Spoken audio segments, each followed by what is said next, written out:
episode 4. අද අපි කතා කරන්න යන්නේ test 9 එකක් ගැන. test 9 එක තමයි ඔයාලා ඉස්සෙල්ලාම හම්බෙන්නේ second paper එකේ. හරි first paper එකේ නෙමෙයි second paper එකේ ඉස්සෙල්ලාම හම්බෙන්නේ ඔයාලට මේ test 9 එක. මේ test 9 එකේ විශේෂත්වයක් තියෙනවා. මොකද මේ test 9 එක word class use කරලා තමයි ඔයාලට මේ ප්‍රශ්නේ හදලා එවලා තියෙන්නේ. ඒ කියන්නේ මෙතනදී ඔයාගේ word class knowledge එක තමයි check කරන්නේ.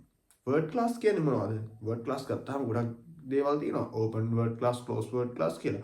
මේකේ ගොඩක් වෙලාවට mention කරලා තියෙන්නේ open word class. මොනවද open word class? nouns තියෙනවා, noun පද, verbs, ක්‍රියාපද, adjectives, noun විශේෂණ, adverbs, ක්‍රියා විශේෂණ.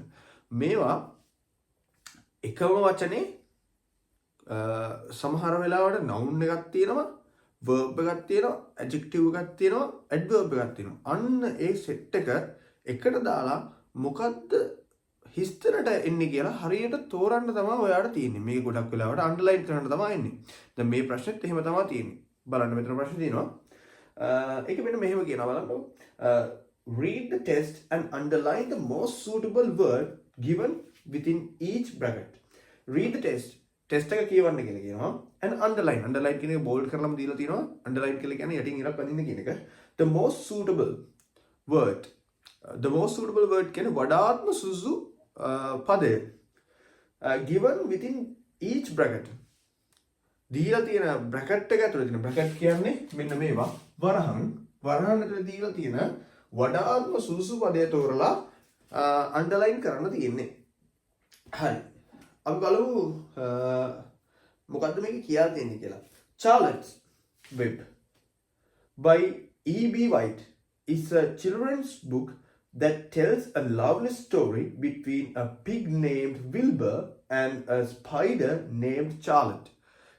Charlotte's Web, Charlotte's ගේ මකුළු දැල කියන කෘතිය රචනා කරලා තියෙන්නේ E.B. White.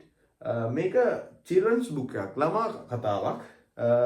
මේක කියවෙන්නේ love story එකක් ගැන, එහෙම නැත්නම් ආදර කතාවක් ගැන. කවුරු අතරද? a pig named Wilbur. Wilbur කියන ඌරා සහ a spider named Charlotte. Charlotte කියන මකුළු අතර තියෙන ආදර සම්බන්ධතාවය ගැන තමයි මෙතන කියවෙන්නේ කියලා කියන්නේ මේ පළවෙනි sentence එකේදී. ඊට පස්සේ අපි තව ටිකක් ඉස්සරහට යමු. Wilbur is born on a farm. Wilbur ඉපදිලා තියෙන farm එක is in danger of being killed. farm එක ඉපදුණා කියලා කියන්නේ කොහොමද ඉතින් ඌරු හදන්නේ මරන්නනේ. එතකොට මෙයා ඉන්නේ danger එක. මොකද්ද danger එක? මොකද්ද මෙයාට තියෙන මෙයා හැම වෙලාවෙම මෙයාගේ danger එක මෙයාව මරන්න තමයි යන්නේ. හරි. The most significant වඩාත් විශේෂී part of the story is the ඔන්න පටන් ගන්නවා වරහන්. මොනවද තියෙන්නේ? friend තියෙනවා, friendly තියෙනවා, friendship තියෙනවා between Charlotte and Wilbur.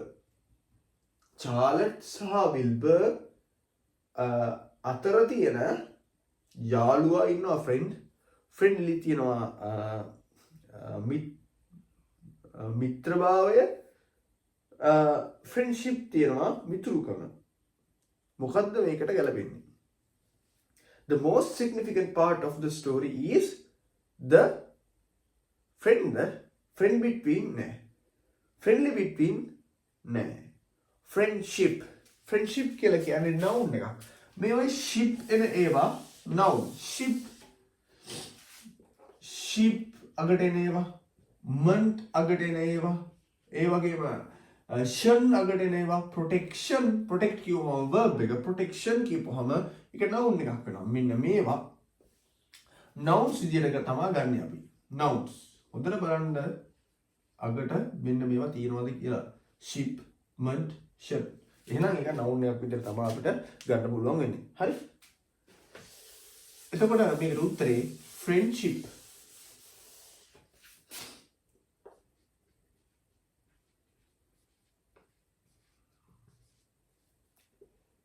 Simple මේක ලොකු ගැටලුවක් වෙන්නේ නැහැ කැපිටල් ලී වගේලා.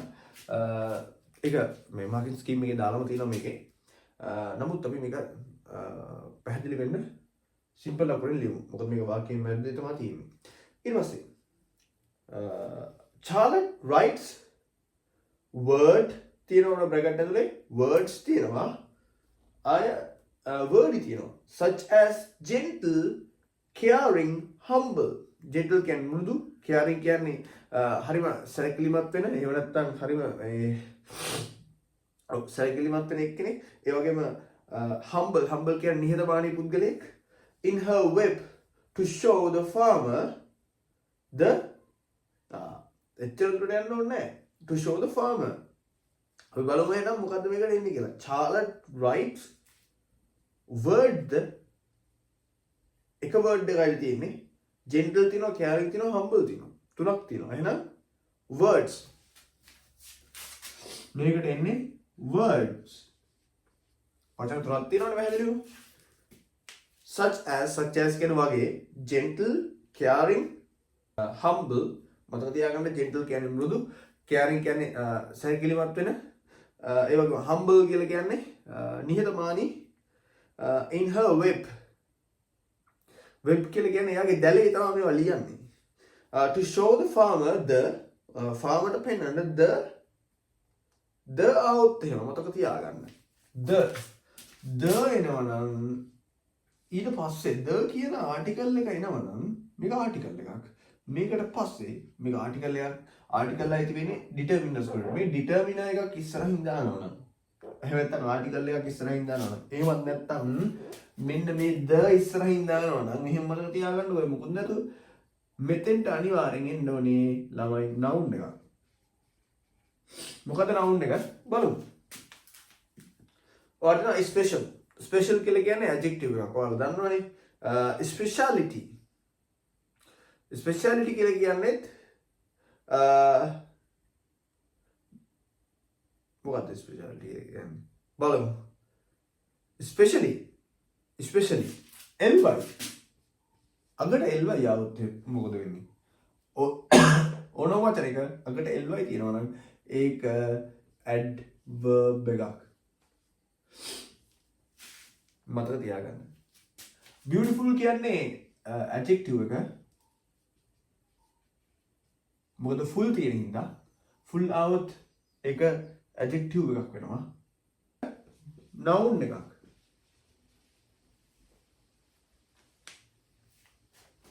මතක තියාගන්න. මේක noun එකක්. ty එනවනම් මේක noun එකක්. ඒක මතක තියාගන්න ඕනේ. පැහැදිලි grammar points වගේක් තියෙනවා ඔයාලට කියලා දෙන්න මේකත් එක්කම. මතක තියාගන්න ඕනේ. adjective එකක් හැම වෙලාවෙම වගේ හම්බෙන්නේ noun එකට ඉස්සරහින්. qualities කියලා මේකට ඉස්සරහින් ඔයාලට දකින්න හම්බෙනවා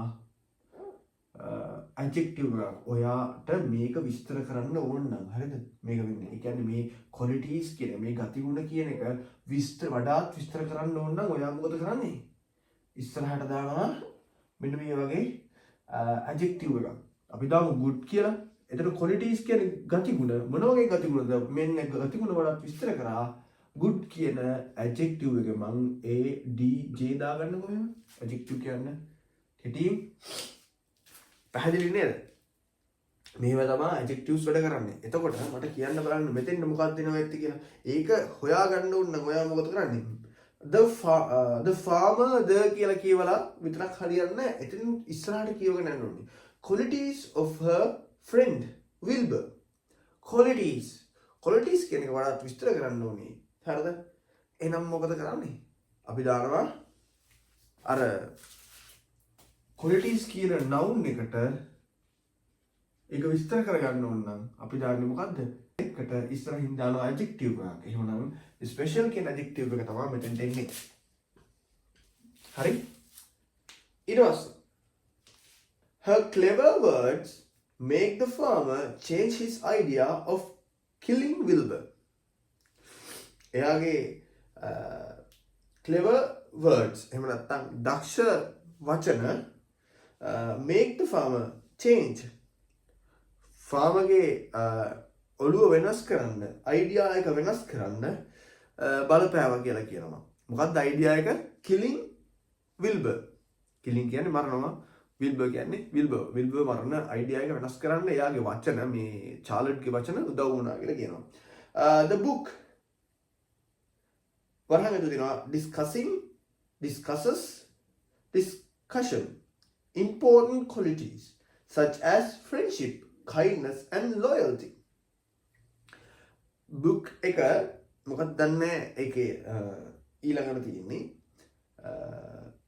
important කියන්නේ වැදගත්, qualities වැදගත් ගතිගුණ, such as මොන වගේ ගතිගුණ? friendship මිතුදම, kindness කරුණාවන්තභාවය, ඒ වගේම පක්ෂපාතීත්වය loyalty. discussion කියන එක තමයි ප්‍රශ්නේ තියෙන්නේ. the book කිව්වම මේ වාක්‍යයේ subject එක තමයි the book කියලා කියන්නේ. subject verb object එකක් එකතු වෙලා තමයි වාක්‍යයක් හැදෙන්නේ. subject එක හරි එහෙනම් ඊළඟට එන්න ඕනේ මොකද්ද? subject verb object එකතු වෙලා නම් වාක්‍යයක් හැදෙන්නේ. මොනවද එකතු වෙන්නේ? subject plus verb plus object එකතු වෙලා නම් වාක්‍යයක් හැදෙන්නේ. the book කියලා හිස්තැනක් තියෙනවා. the book තමයි මෙතනදී subject එක. හරි? ඒක පැහැදිලි. subject එක ඉස්සල්ලාම වෙන්නේ. unless it is a passive voice sentence. හරි? passive voice sentence එකක් නෙවෙයි නම් අනිවාර්ය subject එක තමයි ඉස්සරහට එන්නේ. ඊට පස්සේ verb එකක් ඉන්න වෙන්නේ. බලමු මොනවද තියෙන verb කියලා. discussing කියලා තියෙනවා නේද ඉස්සල්ලාම. ing දාන්න බෑ am is හරි was were හරි will be හරි නේද. මෙතන එහෙම එකක් නෑ. ඒකින්ද ing එක අයින් වෙනවා. discussion මම කිව්වා TION ඊට අමතරව මේ ION ආවොත් එහෙනම් මේක noun එකක් වෙනවා කියලා. noun එකක් වෙනවා කියලා. TION හරි SION හරි කොහොමද ION තියෙනවා නම් මේක noun එකක් වෙනවා කියලා. noun එකක් නෙවෙයි අපිට ඕනේ verb එකක් ඕනේ. ඒ හින්දා ඒ උත්තරෙත් කැපෙනවා. මොකද්ද මෙතනට වඩා සුසු? discusses. ඇයි මම discusses කියලා දාන්නේ? discuss කියලා දාන්න පුළුවන් නේ. discusses කියලා මෙහෙම දාන්නේ මතක තියාගන්න. the book කියන්නේ singular subject එකක් හින්දා ඒක වචන subject එකක්. මේක ලියලා තියෙන්නේ present tense එකෙන්. simple present tense එකෙන්. එතකොට අපිට දාන්න වෙන්නේ discusses කියලා අකට es එකක් එක්ක. මොකද මෙතන double s තියෙන හින්දා. අවසාන blank එක යන්න. Charlotte care for Wilbur tells readers how. කොහොමද? how මේකෙන් කියන්නේ Charlotte මෙයා ගැන සැලකිලිමත් වෙන ආකාරය කියවන්නන්ට පෙන්වනවා. මොකද්ද? intelligence බුද්ධිමත් භාවය බලමු මොකක්ද තියෙන්නේ කියලා. he acted to save Wilbur. how කියලා කියන්නේ කොහොමද කියන්නේ මොකක් හරි ඊළඟට එන්න ඕනේ. කොහොමද ඊළඟට එන්න ඕනේ ක්‍රියාවක් නේ. හරි? ක්‍රියාවක ස්වරූපයක් එන්න ඕනේ. ක්‍රියාවක්වත් නෙමෙයි. කොහොමද Wilbur tells readers how ක්‍රියාවක් වගේ එකක් තමයි එන්න ඕනේ. ක්‍රියාවක්ම නෙමෙයි මෙතන. how intelligent නෑ. ක්‍රියාවක් විස්තර කරන්න ඕනේ මෙතනදී. intelligent කිව්වම බෑ. intelligence how intelligence she acted. acted කියන එක විස්තර කරන්නයි ඕනේ මෙතන. දැන් මෙතන she acted කියලා තියෙනවනේ. මේක තමයි verb එක වෙලා තියෙන්නේ. මේ verb එක ඉස්සරහ තියෙන blank එකෙන් discuss කරන්න ඕනේ. describe කරන්න ඕනේ. verb එකක් describe කරන එකට අපි කියනවා describe කරන වචනෙට අපි කියනවා adverb කියලා. හරි? adverb. එතකොට මට කියන්න adverb එකක් ලේසියෙන්ම හොයා ගන්න පුළුවන් විදිය. මම කලින් කියන්න මොකද්ද? අගට ly තියෙනවා ඇඩ්වර්බ් එකට. බහුතරයක් ඇඩ්වර්බ් වල අගට ly තියෙනවා. එහෙනම් උත්තරේ ලේසි. intelligently පළවෙනි උත්තරේ ඒක. බුද්ධිමත් ලෙසද she acted ඇය ක්‍රියා කළේ to save Wilberg. Wilbergව බේරගන්න. This story truly show the power of friendship to the reader. Making පෙන්නනවා ඇත්තටම පෙන්නනවා truly showed power of friendship මිතුදමේ බලය. හරි. පැහැදිලි නේද මේ ටික? මම හිතනවා හැමෝටම තේරෙන්නේ නැති කියලා. හරිද? අපි මේවා කලින් කරලා තිනවා. මේ ඒ වගේ තව එකක් විතරයි. මේකට ලකුණු 5ම ගන්න පුළුවන්. කලබල නැතුව හොඳට ප්‍රශ්නේ කියවලා sentences තේරුම් ගන්න මම මේ කියලා දුන්න නීති රීති ටිකත් ඔළුවේ තියාගෙන වැඩ කරොත්. හරි? එහෙනම් අපි තව වීඩියෝ එකකින් හම්බෙමු.